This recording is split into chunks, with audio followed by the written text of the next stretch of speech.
Hello dear student, स्वागत है आपका आपके अपने यूट्यूब चैनल माइंड मेकर गुरुजी में।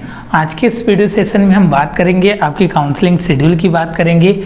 और बहुत सारे बच्चों का डिमांड आ रहा था कि सर पेड सीट के बारे में आप कुछ इसके रिगार्डिंग इन्फॉर्मेशन दीजिए और साथ में आप बताइए कि पेड सीट लेना आपका सही रहेगा या नहीं रहेगा। जो क्लास 11वीं के बच्चे इस वीडियो को देख रहे हैं, वीडियो को लाइक कर दीजिए। हम कुछ दिनों से अपडेट नहीं दे पा रहे थे, लेकिन हमने कम्युनिटी टैब में प्रॉपर वे में हमने जब लिस्ट आपकी आती है, कोई भी इन्फॉर्मेशन आती है, उसको कम्युनिटी टैब में हमने पोस्ट कर दिया था कि आपको कोई भी प्रॉब्लम ना हो। और साथ में हमने व्हाट्सएप के स्टेटस पे भी लगा दिया था। जो बच्चे जुड़े हुए थे वो चीज़ों को समझ रहे होंगे और जान भी रहे होंगे कि सर ने कोशिश की थी। हालांकि थोड़ा सा बिजी शेड्यूल चल रहा है, इसलिए यूट्यूब पे हम बहुत ज़्यादा समय नहीं दे पा रहे हैं।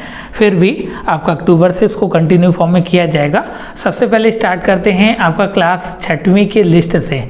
क्लास 6वीं की 3rd लिस्ट आई हुई है, जहाँ से हमने अपडेट नहीं दिया था उसकी बात कर लेते हैं। क्लास 6वीं गर्ल्स में आपकी 3rd लिस्ट आई है, उसकी बात कर लेते हैं। इसकी काउंसलिंग जो है आपका 4 अक्टूबर 2021 को रखा गया है। अनरिजर्व्ड कैटेगरी में आपका 96 से लेके आपका 135 तक के रैंक को बुलाया गया है। फिर ओबीसी एनसीएल की बात करें तो आपका 46 से लेके 53 तक के रैंक को ओबीसी में बुलाया गया है। एससी की बात करें तो 25 से लेके 30 तक अगर आपका रैंक है तो आपको आना है। और लास्ट वन एसटी की बात करें तो 18 से लेके 22 तक के रैंक को आपको आना है। ये आपके क्लास 6वीं गर्ल्स स्कूल की बात की। बॉयज़ में क्लास 6 में कोई भी सीट आपकी वैकेंट नहीं है, इसलिए उसका कट ऑफ जो है जारी नहीं किया गया। और उसके ऊपर आपका लिस्ट आता है। जो भी मैं प्रोसेस या जो भी डिटेल आपको बता रहा हूँ वह इसके ऑफिशियल वेबसाइट से बता रहा हूँ, तो आप भी ऑफिशियल वेबसाइट को आसानी से खोल सकते हैं। खोलने के लिए आपको करना यह पड़ेगा www.bhuonline.in। आपको गूगल पे टाइप करना पड़ेगा www.bhuonline.in। उसको आप टाइप करके वहाँ से आप लिस्ट को देख सकते हैं, अप टू डेट रह सकते हैं। कोई भी जानकारी आती है तो वहाँ पर आपको मिल जाएगा। मे बी पेड सीट के भी सेकेंड लिस्ट आ सकते हैं, जो भी हो सकता है, कोई भी प्रोसेस है तो यहाँ पे आपको जानकारी मिलेगी।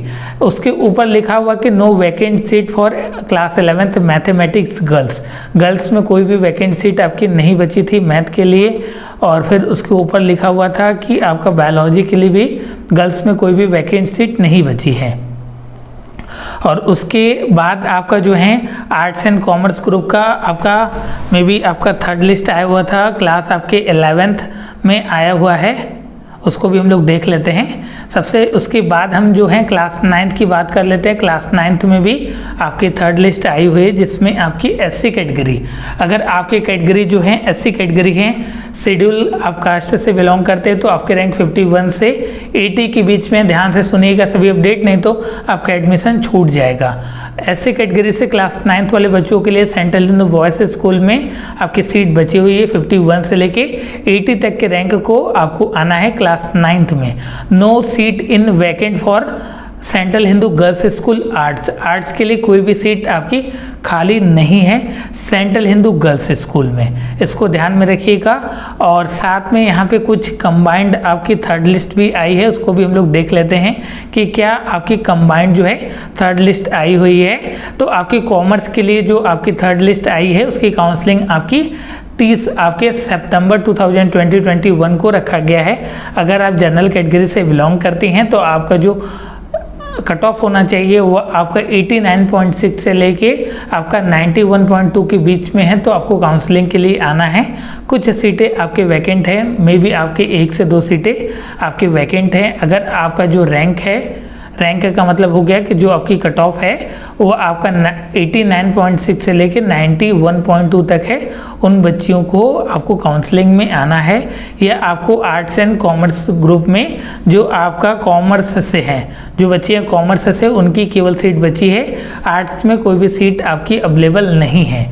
अब हम बात कर लेते हैं पेड सीट की। देखिए पेड सीट आ गया तो सिंपल सा लॉजिक है कि जो क्लास 11th आर्ट्स का आपका काउंसलिंग था उसमें भी सीटें नहीं बची होंगी, इसलिए जानकारी नहीं है। तो अब हम आपके क्वेश्चन को ले लेते हैं कि क्या सर पेड सीट आपके लिए बेटर रहेगा या पेड सीट देकर सेचेस में पढ़ना या पेड सीट पर सेचेस में पढ़ना किस हिसाब से बेहतर रहेगा। तो सबसे पहले अगर आपकी फैमिली जो है 2 साल का 50,000 रुपये फीस दे सकती है, किसी की लगभग 1 साल की जो फीस पड़ेगी 25,000 पड़ेगी, 20,000 आपकी पेड सीट का और आपका 5,000 जो है रेगुलर फीस लगेगा।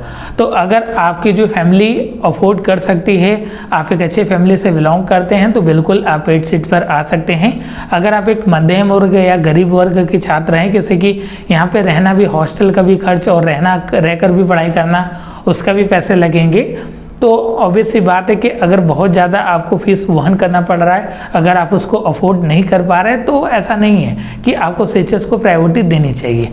अगर आपकी फैमिली बैकग्राउंड अच्छी है, कंडीशन ठीक ठाक है, आप अगर पेमेंट कर सकते हैं, और दूसरी चीज़ कि आपको यहाँ पर रहकर पढ़ाई करना पड़ेगा, तो उसका भी आपको खाने पीने का चार्ज लगेगा और रहने का भी चार्ज लगेगा। तो अगर आप इसको अफोर्ड कर पा रहे हैं तो आपके लिए पेड सीट बेहतर ऑप्शन हो सकता है। और जो बच्चे नहीं कर पा रहे हैं उनके लिए कुछ ज़रूरी नहीं है कि आप सेचेस में ही पढ़ेंगे तभी एक अच्छे लेवल पर आप चीज़ों को अचीव करेंगे, ऐसा भी नहीं है। अगर फ्री सीट की बात रहती है तो ठीक है। अब हम पेड सीट, दूसरी बात, अगर आपके गांव के स्कूल में भी लगभग इतनी आपकी फीस पेमेंट हो रहा है, लगभग जितना 25,000 रुपये आपके सेचेस में लग रहा है और लगभग इसी के बराबर 15 से 20,000 रुपये अगर आपका गांव में भी आपका लग रहा है, तो आप जो है सेचेस को प्रायोरिटी दे सकते हैं। पेड सीट की अगर हम बात करें तो उनकी काउंसलिंग आपकी 28 को रखी गई है। सुबह में 10 से 12 के बीच में आपकी काउंसलिंग होगी। मैथ ग्रुप का जो कट ऑफ है वो आपका 95 से लेके आपका 97 तक है। आप किसी भी कैटेगरी से बिलोंग करते हैं, मैटर नहीं है। अगर आपका जो परसेंटेज है 95 से लेके 97 के बीच में है, तो आप काउंसलिंग आके करा सकती हैं। नहीं, क्योंकि गर्ल्स के लिए पेड सीट अवेलेबल नहीं है। पेड सीट केवल सेंट्रल हिंदू बॉयज स्कूल में एप्लीकेबल है, वैलिड है, इसको ध्यान में रखिएगा, नहीं तो आप कंफ्यूज हो सकते हैं। ठीक है, तो क्लास 11 की जो कट ऑफ है 95 से लेके 95.5 से लेके 95.5 से लेके 97 तक है। बायोलॉजी की बात करें तो 94 से लेके 95.666 तक है। कॉमर्स की बात करें तो 92 से लेके 95.666 तक है। और लास्ट वन आपका आर्ट्स की बात करें तो 91 से लेके 93.999 तक के बच्चों को काउंसलिंग में बुलाया गया है। मैथ में आपकी 20 सीट है, बायोलॉजी में आपकी 10 सीट है, और आपकी कॉमर्स में आपकी 5 सीट है, और साथ में आपका आर्ट्स में भी टोटल आपका 5 सीट है। ओवरऑल अगर हम लोग सीटों की बात करें तो 40 सीट आपके क्लास 11th में रखा गया है। पेड सीट में आपको जो है 20,000 रुपीज़ फीस जो है अलग से देना पड़ेगा, और साथ में जो रेगुलर फीस है वो भी आपको लगेगा। और 2,000, जैसे कि आप इस साल एडमिशन ले रहे हैं तो आपको 20,000 रुपये देना पड़ेगा। फिर आप जब 12वीं क्लास में जाएंगे तो फिर से आपको पेड सीट के लिए आपको 20,000 रुपये देना पड़ेगा। इसको ध्यान में रखिएगा। ये आपका पर जो है आपका सत्र है ईयरली, ऐसा नहीं कि आप 20,000 दे दिए तो 11वीं और 12वीं 20,000 में पढ़ेंगे, ऐसा नहीं, इसको ध्यान में रखिएगा। और जो भी दस्तावेज यहाँ पे मेंशन किया गया है नीचे देख लीजिए। जो आपकी अप्रॉक्स फीस 1 ईयर की पढ़ने वाली है स्कूल की 25,000 के अप्रॉक्स पढ़ने वाली है पेड सीट में, और जो भी आपका हॉस्टल का खर्चा है अलग से। और एक और इन्फॉर्मेशन देनी है, जो बच्चे मेरे यहाँ हॉस्टल में रहना चाहते हैं, जिनको सेचेस का कैंपस का हॉस्टल अलॉट नहीं हुआ है, वो मेरे यहाँ भी हॉस्टल अवेलेबल हैं, उसमें आप जो हैं आकर रह सकते हैं। यहाँ पे सीटें जो है लिमिटेड है, लगभग आपके 25 बच्चों का ही स्ट्रेंथ है। तो जो बच्चे पहले आते हैं, पहले आओ पहले पाओ का ये आपका सिस्टम है, तो इसको ध्यान में रखिएगा। जो बच्चे मेरे यहाँ हॉस्टल में रहना चाहते हैं आके रह सकते हैं। खाने की क्वालिटी और रहने की क्वालिटी आपकी कंपेयर टू आउटसाइड जो हॉस्टल हैं उनसे बेहतर आपको दिया जाएगा यहाँ पे। और साथ में नए सत्र का भी जल्द ही आपका प्रारंभ किया जाएगा, तो उसके लिए थोड़ा सा वेट कर लीजिए। सभी इन्फॉर्मेशन आपको इसी चैनल पर मिल जाएगा, तो थोड़ा सा आप वेट कर लीजिएगा, और जल्द ही इसके रिगार्डिंग आपको कंप्लीट डिटेल दे दिया जाएगा कि कोर्सेज के रिगार्डिंग कैसे क्या चलने वाला है। और जो बच्चे पेड सीट के लिए इच्छुक हैं और फैमिली बैकग्राउंड बहुत अच्छी नहीं है, तो ऐसा नहीं है कि आपको जो है कर्ज लेकर पढ़ने की ज़रूरत है। आप का अगर फैमिली सपोर्ट नहीं कर पा रहा है तो कोई दिक्कत वाली बात नहीं है, थोड़ा सा आप उसको मैनेज कर सकते हैं। और जिन बच्चों का किसी भी कारणवश नहीं हो पाया है वो नेक्स्ट ईयर भी ट्राई कर सकते हैं, अगर आपकी एज लिमिट आपका उसके बीच में लाइस करता है, जो भी आपका क्राइटेरिया दिया गया है, तो आप नेक्स्ट ईयर अप्लाई कर सकते हैं। और बहुत सारे बच्चों का एडमिशन हो गया जो मेरे साथ लगातार कनेक्ट में है, व्हाट्सएप पे कनेक्ट में हैं, तो उनको ढेर सारी शुभकामनाएं आपके एडमिशन के लिए। मिलते हैं आपका नेक्स्ट सेशन में नेक्स्ट वीडियो के साथ, तब तक के लिए अपना ध्यान रखिएगा। Thank you so much. जय हिंद, वंदे मातरम।